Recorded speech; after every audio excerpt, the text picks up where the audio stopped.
So the universe is absolutely huge. And to me, it's really amazing that we're able to look up from this tiny little planet and actually measure the distance to things which are so incredibly far away. Imagine yourself driving down along a road and looking out the window. Fences by the road seem to rush past really quickly. More distant trees seem to move more slowly, and distant mountains seem to barely move at all. This is due to something called parallax, and we can use it to measure distances. Say you wanted to know how far away a tree was. You could stop the car and take a picture of the tree with the mountain in the background. If you drove down the road and took another picture, you'd see the position of the tree shift relative to the mountain.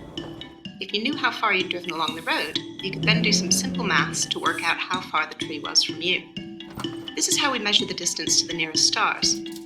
Instead of traveling down the road, we use the movement of the Earth as it orbits the Sun. In observations taken 6 months apart, the positions of nearby stars will shift relative to more distant stars in the background. And we can use the same geometry to work out how far away the nearby stars are from us. But the vast majority of things in space are much further away. Like the mountains in our example, they don't appear to move at all. So how do we know how far away they are? Imagine that you're walking around Greenwich Park at night, and you see a light. If the light moves away from you, you'll see it appear to get dimmer. And if it moves towards you, it will appear to get brighter.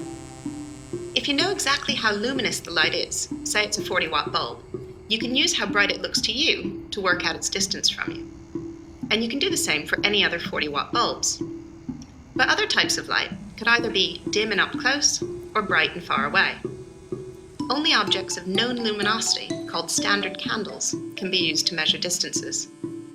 There are lots of different things in the universe that we use as standard candles. For instance, Cepheid variable stars get brighter and dimmer in a regular way that tells us how luminous they are.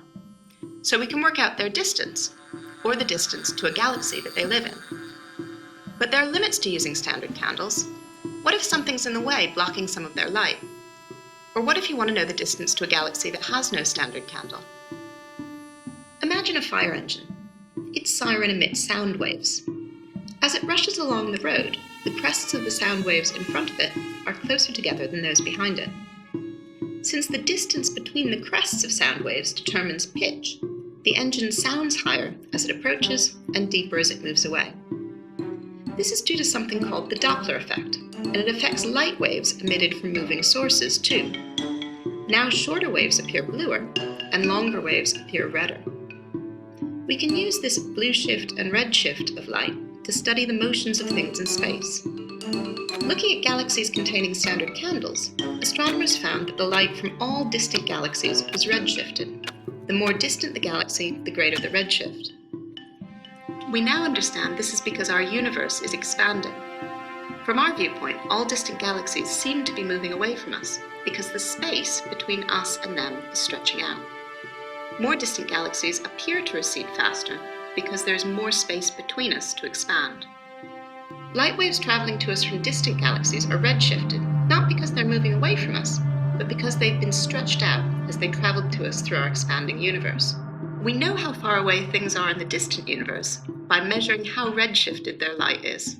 What's most incredible to me is how all these measurements build on each other. It's only by knowing the scale of our solar system, the distance between the Earth and the Sun, that we're able to measure the distances to nearby stars using parallax.